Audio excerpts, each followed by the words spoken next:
Greenburst, you say?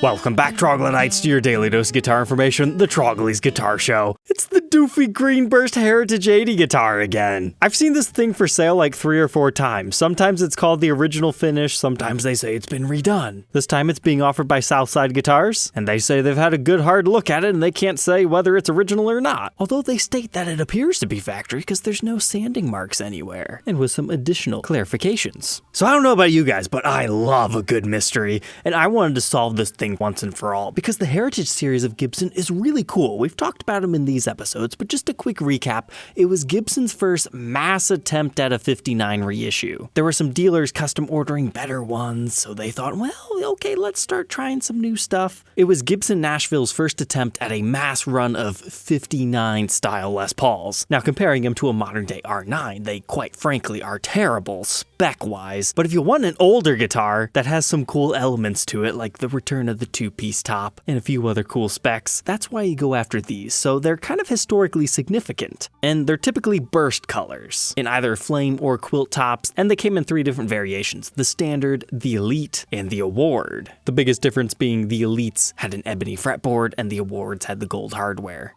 And if this thing is factory for $5,500, I'm taking that thing home. So to solve it once and for all, I reached out to Randy Leonard, an employee at Gibson at the time, who made so many of these cool 80s era guitars. Because we did have a serial number in this photo set, limited edition 1283, and then I thought it said 8334155. So I sent that to him and he's like, hey, you're missing a digit, Dumbo.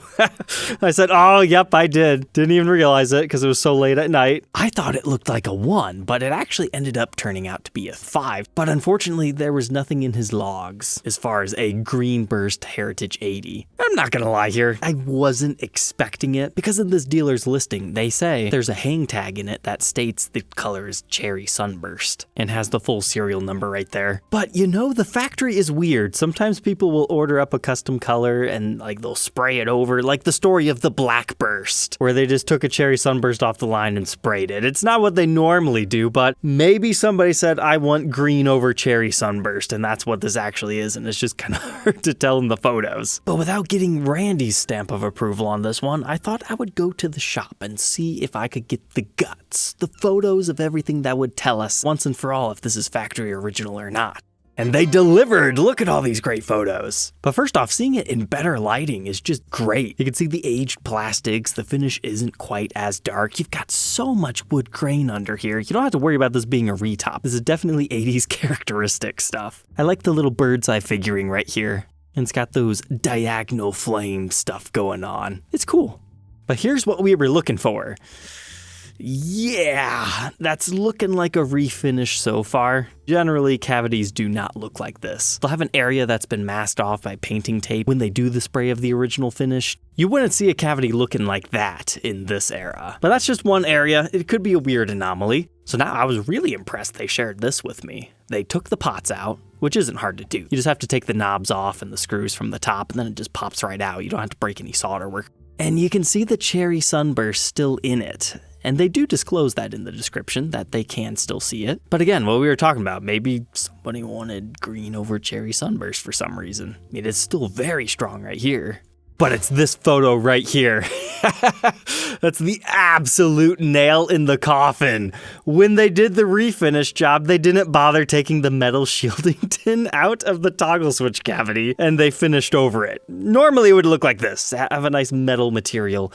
Those do not have finish out of the factory, so we can put this one to rest. It's insanely cool, but it is indeed a refinish. It's also been refretted, but we still have the Tim Shaw PAFs. Even though it wasn't the answer I was hoping for, I was still willing to add this one to my collection because it's a weird, goofy guy. So to not completely waste their time, I did make an offer, but they felt that they could get more for it, which is fine. This is one of those instruments where most people would not refinish one of those today in 2024 unless it was in absolutely terrible shape, because you lose so much value when you refinish a guitar. Generally speaking, anywhere between 30 and 50% of the value is down. And why is that? It's because you're breaking the originality and you don't know what's hiding under this finish. There could be a really good headstock break. Or it might be that the neck had to have been reset or something. But seeing as nobody would ever do this today, that's why I kind of have a soft spot for guitars like these. For example, there is a Spotlight Special out there that got refinished in Cherry Sunburst. I don't know how good of a quality refinish it is, but I wouldn't mind having it in my collection because it's different. The damage has been done. You might as well enjoy it for what it is. But if you're interested in it, they're asking $5,500. You can make them an offer, or feel free to shop around. There's one with a Kaler and a few other pretty good offerings, including one of the rare awards.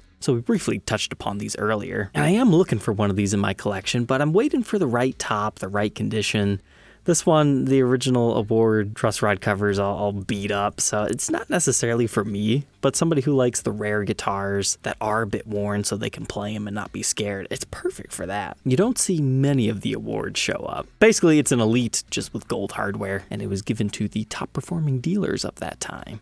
But this one is number 38. But I actually learned something new. The first 10 or so of these were actually signed by Les Paul. So an award is already a chase piece, but now there's a subcategory that I didn't realize existed that I must find.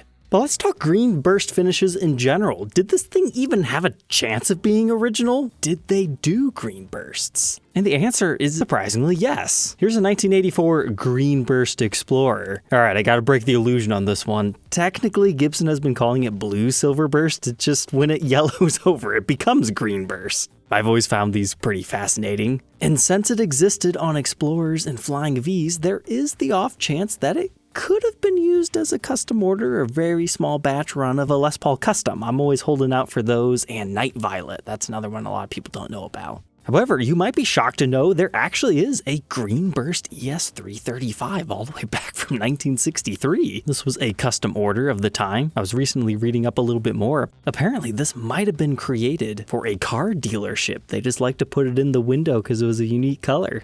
There was also one done up in 68 that kind of looked a little bit more so like this. Now, it might just be the coloring in the photos, or it might have faded, but it's kind of got a interesting swamp monster vibe with like a little bit more yellow. Kind of reminds me of like Gecko Burst. But how about in 1980? Yeah, there was a Byrdland made in Greenburst. This one's for sale by the same shop, and it's like, I remember seeing that one. I love all the other Greenbursts, but this one with the aqua teal, I don't know, it's an acquired taste. It looks a bit doofy from the front, but when you see the edges, then it starts to liven up a bit. But it looks like that exact guitar now resides in Japan, so here's some new photos where it doesn't seem quite as strange looking. And now we've got some photos of the back. Okay, that's interesting. Hard to see, but we've got a stinger on top of the Greenburst color. And a beautifully figured 5-piece maple neck with a more plain back.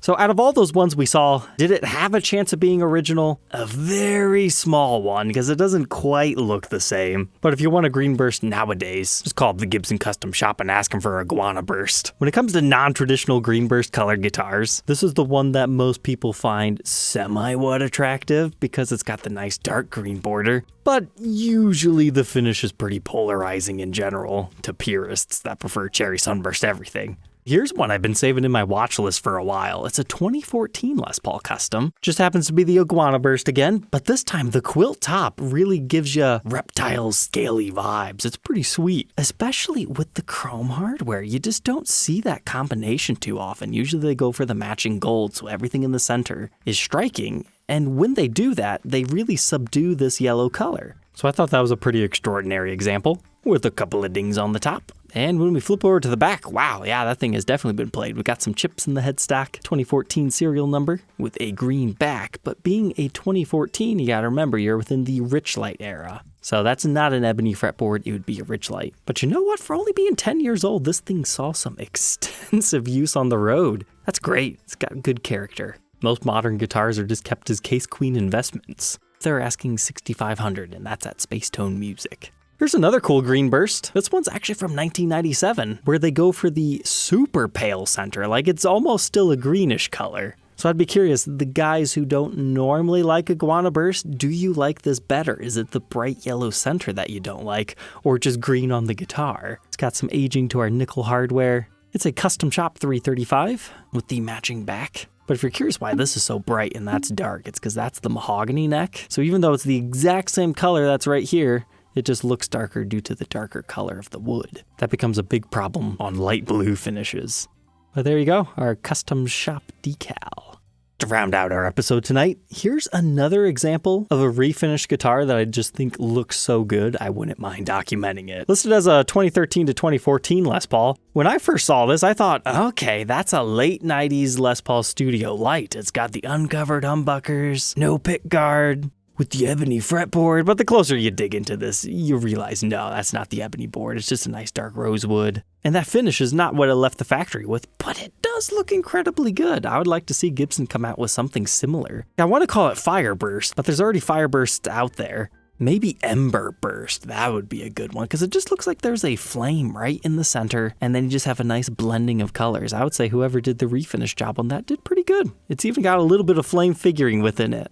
But sure enough, 2013 serial number with a complete black back. I would hazard a guess that's still original, they just refinished the top. But a cool way to give a more modern guitar that late 90s flair. Alright, Troglodytes, I hope you enjoyed tonight's episode of Mystery Solving and Obscure Finish Learning. Don't forget to like, comment, and subscribe, and we'll catch you tomorrow on the next one. Take care.